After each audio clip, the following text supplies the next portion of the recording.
Good morning विद्यार्थियों, आपका इस ऑनलाइन केमिस्ट्री चैनल पर हार्दिक स्वागत है। बच्चों, लास्ट वीडियो में हमने अणुसंख्या गुणधर्म के बारे में बात करी थी। अणुसंख्या गुणधर्म किसे कहते हैं हम लोग ये बात कर चुके थे।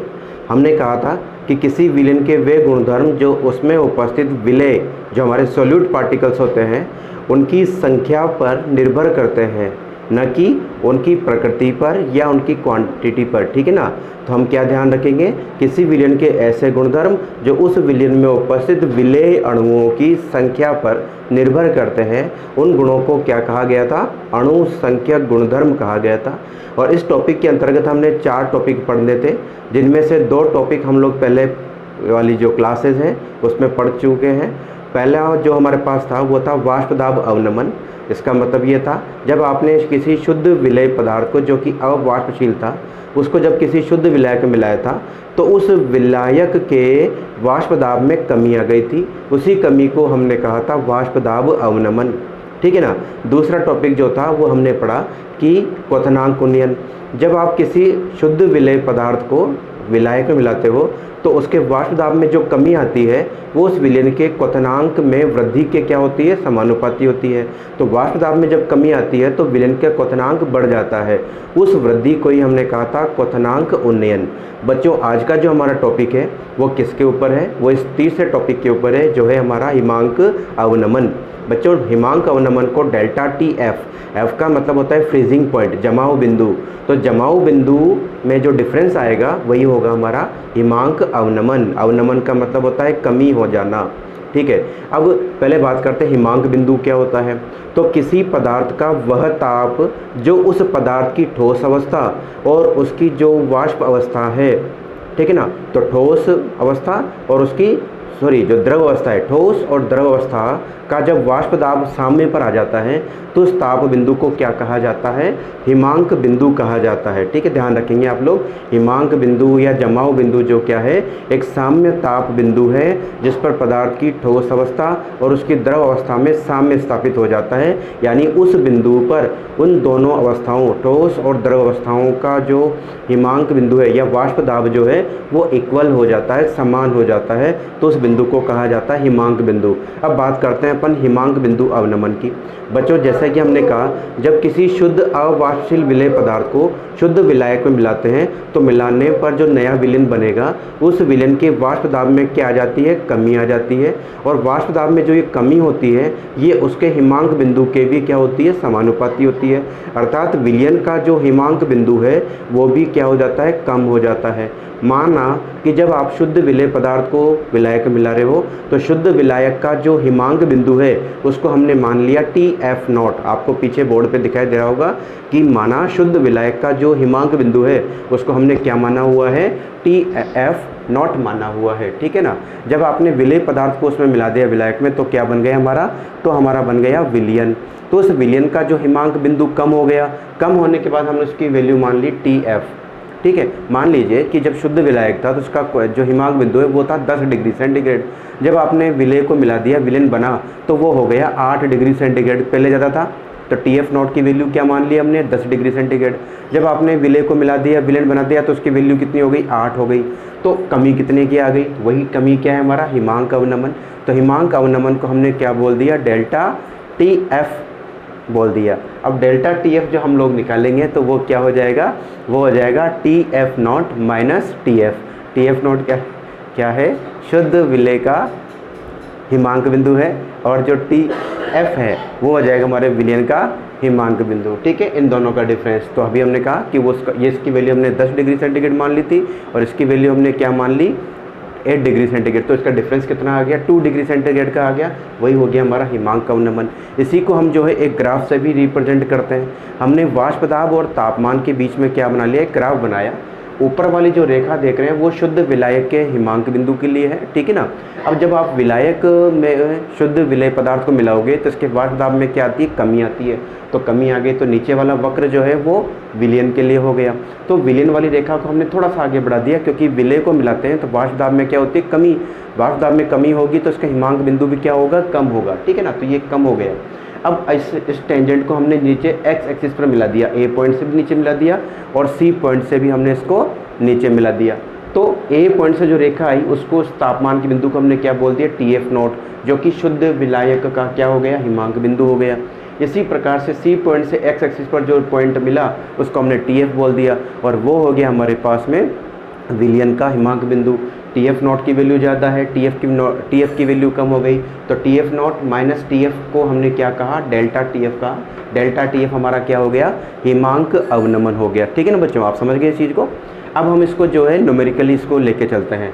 अभी हमने कहा हम ये जानते हैं क्योंकि हमारा जो वाष्प दाब अवनमन है, ठीक है ना, वाष्प दाब अवनमन को हमने क्या लिखा था, डेल्टा पी। ये हमारे विलेय की मोल भिन्न के क्या होता है, समानुपाती होता है। राउट्सकेल लॉ ने कहा था ये, ठीक है ना। इसी प्रकार से हम ये भी कह सकते हैं, इसलिए हमने अभी कहा कि जो वाष्प दाब अवनमन है ये हमारे हिमांक अवनमन यानी डेल्टा टी एफ के भी क्या होगा, समानुपाती होगा। इसलिए हम ये कह सकते हैं कि जो हमारा डेल्टा टी एफ है, ठीक है ना, वो किसके समानुपाती हो गया, वो एक्स ए विलेय की मोल भिन्न के क्या हो गया, ये समानुपाती हो गया। समानुपाती नियतांक को हम लोग यहाँ से हटा लेते हैं, तो क्या मिल जाएगा, delta T F equals to के इंटू एक्स ए। ठीक है ना, तो समानुपाती नियतांक क्या हो गया हमारे पास में, के हो गया। तो ये हमारा समानुपाती नियतांक है, या इसको हम क्या बोल सकते हैं, जो हमारा हिमांक अवनमन स्थिरांक है उसको भी कह सकते हैं, इंटू एक्स ए। ठीक है, ये हमारे पास आ गया। अब डेल्टा टी एफ बराबर के into x A. X a क्या चीज़ है, विलेय पदार्थ की मोल भिन्न। आप ध्यान रखेंगे एक्स ए क्या है, जो हमारा विलेय है उस विलेय की मोल भिन्न है ये, ठीक है, मोल भिन्न है। ठीक है, अब इसको हम लोग थोड़ा सॉल्व कर लेते हैं, तो हम लोग आगे बढ़ जाते हैं। मैं इसको मिटा देता हूँ, आगे की न्यूमेरिकल आप लोग देखिए, तो आपने परिभाषा देख ही ली यहाँ तक की, तो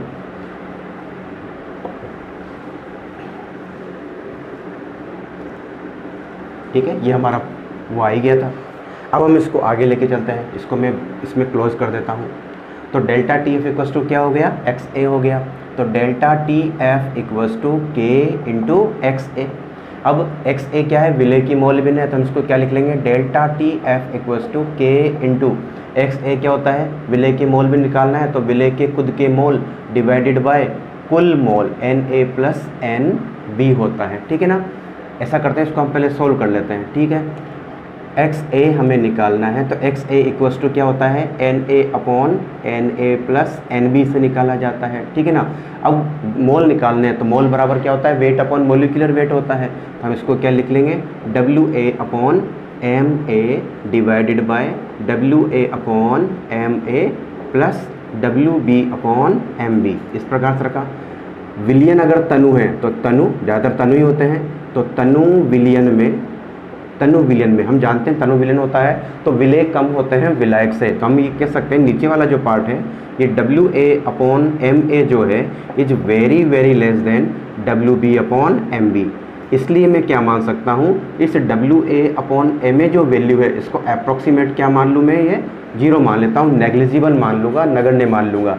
तो मैं इसको क्या लिख लेता हूँ, इसलिए मैं कह सकता हूँ एक्स ए इक्वल्स टू क्या हो जाएगा, W A upon M A divided by W B upon M B. ठीक है, इसको मैं ऐसे भी लिख सकता हूँ, W A upon M A into M B upon W B. तो ये किसकी वैल्यू आ गई हमारे पास में, एक्स ए की वैल्यू आ गई। ये हमारे पास था समीकरण नंबर 1, मैं इसको समीकरण नंबर 1 बोल देता हूँ, और इसको मैं क्या बोल देता हूँ, समीकरण नंबर 2। अब समीकरण 2 से एक्स ए का मान कहाँ लेके जा रहा हूँ मैं, 1 में लेके जा रहा हूँ। ठीक है, इसको भी मिटा देते हैं हम लोग, इसको आपने उतार ही लिया होगा। मैंने क्या कहा आपसे, अब हम क्या करने वाले हैं, समीकरण 1 व 2 से, ठीक है, तो 2 से वैल्यू में 1 में लेके जा रहा हूँ, तो क्या हो जाएगा, इसलिए delta T F equals to के इंटू एक्स ए की वैल्यू क्या आ गई हमारे पास में, W A upon M A into M B upon W B, ये आ गई हमारे पास में। ठीक है, अब मैं ऐसा करता हूँ, इस इक्वेशन को ऊपर नीचे 1000 से मल्टीप्लाई कर लेता हूँ, उससे कोई फ़र्क नहीं पड़ेगा, लेकिन हमारे पास एक नई सिंपल फॉर्म आ जाएगी। हम ये जानते हैं कि जब इसको रखा आपने, तो मैं क्या जानता हूँ कि डब्ल्यू a into 1000 divided by m A into डब्ल्यू बी। बच्चों इसको कहते हैं मोललता, इसको क्या कहा जाता है, मोललता, इसको एम से लिखा जाता है। एंड और दूसरी चीज़ हमको क्या मिल रही है, हमारे पास में जो ये है k into M b divided by 1000, ठीक है, ये बचा। इसको हम कहते हैं विलियन का मोलल हिमांक अवनमन स्थिरांक। ये क्या हो गया हमारे पास में, जो विलियन है, विलियन का मोलल हिमांक स्थिरांक, अवनमन स्थिरांक हो जाएगा ये, ठीक है। इसकी विलियन, इसकी जो वैल्यू है ये हमारे विलायक की प्रकृति पर निर्भर करेगी और ये वैल्यू आपको मोस्टली एग्जाम में दे दी जाती है, ठीक है। हमारे पास दो चीज़ आ गई, तो हम इसको थोड़ा सा और सिंप्लीफाई कर लेते हैं। इसलिए मैं क्या लिख लूँगा, delta T F equals to k h into मोललता, ठीक है। ये हमारी इक्वेशन नंबर 3 हो गई। और एक और तरीके से ले सकता हूँ, और delta T f is equals to k h into डब्ल्यू a into 1000 divided by m A into डब्ल्यू बी। तो इस तरीके से हम लोग क्या निकाल लेंगे, यहाँ पर डेल्टा टी एफ निकाल लेंगे। ये हो गई हमारे पास समीकरण नंबर 4, ठीक है। ये भी एक इम्पोर्टेंट फॉर्मूला आपके पास आ गया और ये भी हमारे पास क्या आ गया, एक इम्पोर्टेंट फॉर्मूला आ गया। इन दोनों की वैल्यू आपको दे दी जाए तो या तो आपसे मोस्टली क्या पूछा जाता है, या तो आपसे डेल्टा टी एफ पूछा जाता है, या आपसे विलेय का अणुभार, आपसे क्या चीज़ पूछी जाएगी, यहाँ पर एम ए पूछा जाएगा। जो विलेय है उसका अणुभार आपसे पूछा जाएगा, ठीक है। एक क्वेश्चन हम लोग यहाँ पर सॉल्व कर लेते हैं, बहुत सिंपल सा इसका डेरिवेशन है, ठीक है। लेकिन जो मोस्ट इंपॉर्टेंट है वो एक इसकी परिभाषा है, और ये दो फॉर्मूला इक्वेशन नंबर 3 और इक्वेशन नंबर 4 हमारे लिए सबसे इंपॉर्टेंट हो गई, ठीक है। अब एक क्वेश्चन जो है मैं आप लोगों को यहाँ पर दे देता हूँ, जो आप लोग अपने घर पर कर लेंगे, ठीक है ना। क्वेश्चन कुछ इस प्रकार से है। क्वेश्चन ये है हमारे पास में कि क्वेश्चन क्या लिखा हुआ है, 25.6 ग्राम सल्फर को 1000 ग्राम नेफ्थलीन, 1000 ग्राम नेफ्थलीन में घोलने पर हिमांक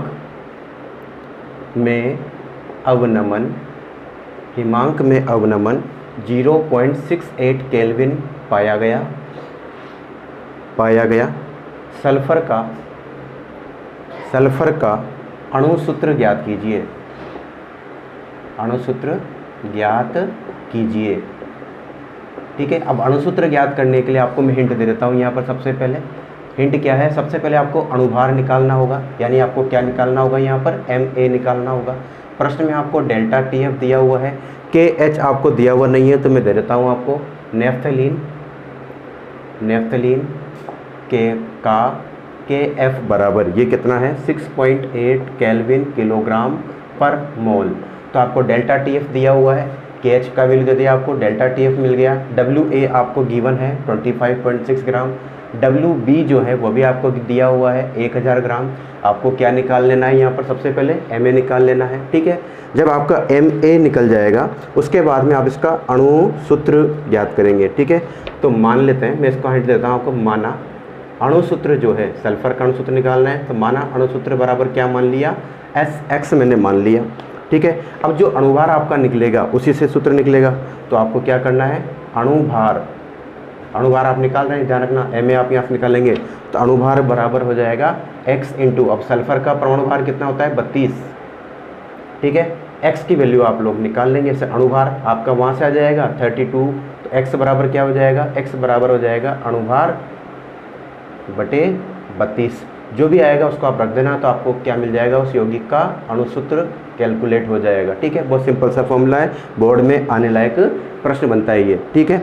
अब हम इसके अगले टॉपिक पर जाते हैं, जो कि हमारा है परासरण दाब। हेडिंग डालेंगे आप लोग, पॉइंट नंबर 4, अणुसंख्यक गुणधर्म में हम लोग चौथे बिंदु पर चल रहे हैं, और वो चौथा पॉइंट क्या हमारा क्या हो गया, वो है परासरण दाब। हेडिंग डालो, पॉइंट नंबर 4, परासरण दाब। बच्चों, परासरण दाब को अंग्रेजी में क्या लिखा जाता है, ऑस्मोटिक प्रेशर कहा जाता है इसको। क्या कहा जाता है इसको, ऑस्मोटिक प्रेशर कहा जाता है, ठीक है। अब परासरण पढ़ने से पहले आपको एक चीज़ पढ़ लेनी है, विसरण क्या होता है, ठीक है। आप लोगों ने 11th में विसरण का ग्राम का नियम पढ़ा हुआ है, और विसरण जो है वो परिभाषा क्या है इसकी, जब कोई पदार्थ के कण अधिक सांद्रता से कम सांद्रता की ओर गति करते हैं तो उस प्रक्रिया को क्या कहा जाता है, विसरण कहा जाता है, जो हमें ध्यान रख लेना है।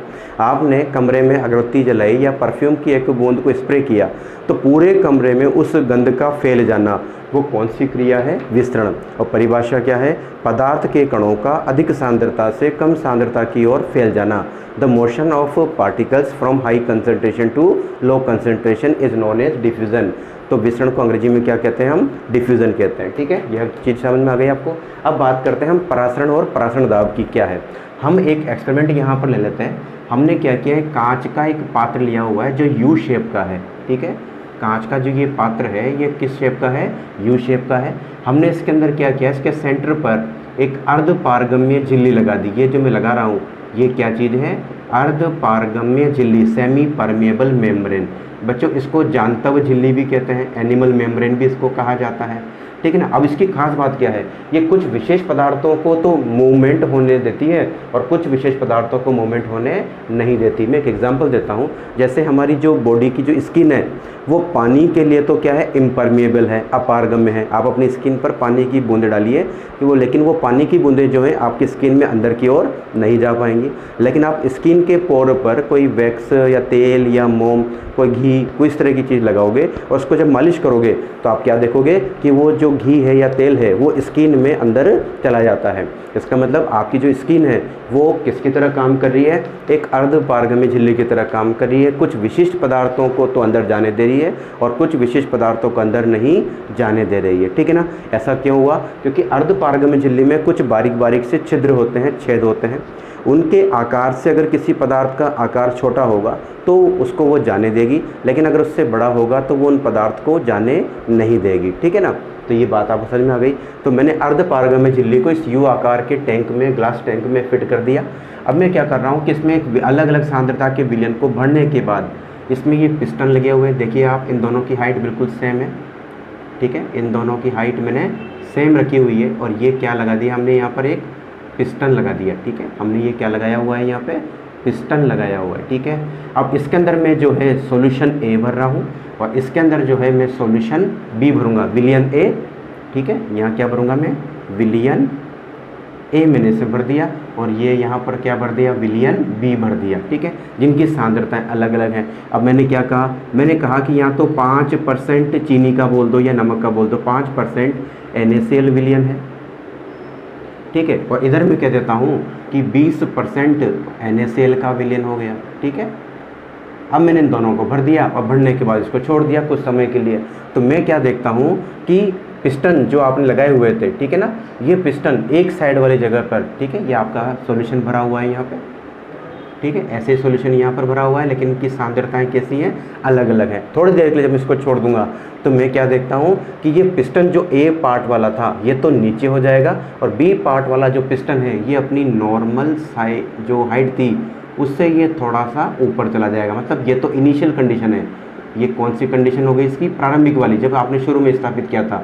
और ये अंतिम कंडीशन में ये यहाँ चला जाएगा। ठीक है, तो ये ऊपर शिफ्ट हो जाता है, ये पिस्टन थोड़ा सा ऊपर शिफ्ट हो जाएगा। ठीक है, ऐसा क्यों हुआ। अब जरा इसके लॉजिक पे आते हैं। हम बात कर रहे हैं परासरण की। जरा आप नोटिस कीजिए कि आपका ए और बी में क्या चक्कर है। आपने कहा कि भाई यहाँ पर 5% नमक का विलयन है। इसका मतलब क्या है कि यहाँ पर 5 ग्राम तो NaCl है और 95 ग्राम जो है यहाँ पर क्या हो गया, पानी हो गया। अब यहाँ पर देखते हैं, इसका मतलब क्या हुआ कि यहाँ 20 ग्राम तो NaCl हुआ और यहाँ पर 80 ग्राम जो है वो क्या हो गया, पानी हो गया। ठीक है, अब आप मुझे बताओ कि ए और बी कंपार्टमेंट में से किसकी सांद्रता कम है। आप कहेंगे कि सर विलयन जो ए है इसकी सांद्रता कम है, क्योंकि विलय कम है। विलय कम तो सांद्रता कम, विलय ज़्यादा तो सांद्रता ज़्यादा। मैंने आपसे एक बार गूगल मीट पे भी कहा था कि जैसे मान लीजिए गाय का दूध है और भैंस का दूध है, आप किस विलयन को ज़्यादा सांद्र विलयन कहोगे। आप कहोगे सर भैंस का दूध जो है वो ज़्यादा सांद्र है। क्यों है, क्योंकि भैंस के दूध के अंदर फैट या वसा जो है उसकी परसेंटेज ज़्यादा होती है, लगभग 8 से 10% उसमें फैट होता है। जबकि गाय के दूध के अंदर केवल 4 से 5% के आसपास उसमें क्या होता है, फैट होता है। तो गाय का दूध जो है वो कम गाढ़ा है और भैंस का दूध ज़्यादा गाढ़ा है, यानी सांद्रता उसकी ज़्यादा हो गई। सेम ऐसे कैसे यहाँ पर है, यहाँ 5% NaCl है तो बाकी का 95% क्या हो गया, पानी हो गया। और यहाँ 80% पानी है और यहाँ 20% क्या है, विलय है। तो परिभाषा क्या आ गई परासरण की कि कम सांद्रता वाले विलयन से, आप ध्यान से सुनेंगे परिभाषा और लिखेंगे इसको, कम सांद्रता वाले विलयन से अधिक सांद्रता वाले विलयन की ओर विलायक अणुओं का गति करना। विलायक, विलायक मतलब पानी, नमक के कण नहीं जाएंगे, केवल किसके कण जाएंगे, पानी के कण जो है वो ए से बी की ओर गति करते हैं। तो पानी के कणों का ए से बी की ओर जाना, किसके द्वारा? अर्ध पारगम्य झिल्ली के द्वारा जाना। तो इस प्रक्रिया को क्या कहा जाता है? परासरण कहा जाता है। जब परासरण हो रहा है तो बच्चों ये देखो, ये पिस्टन आपका यहाँ उठ गया, अब मुझे इस प्रक्रिया को रोकना है तो मैं एक एक्सटर्नल दाब, बाह्य दाब जो है वो इस पर आरोपित करूँगा।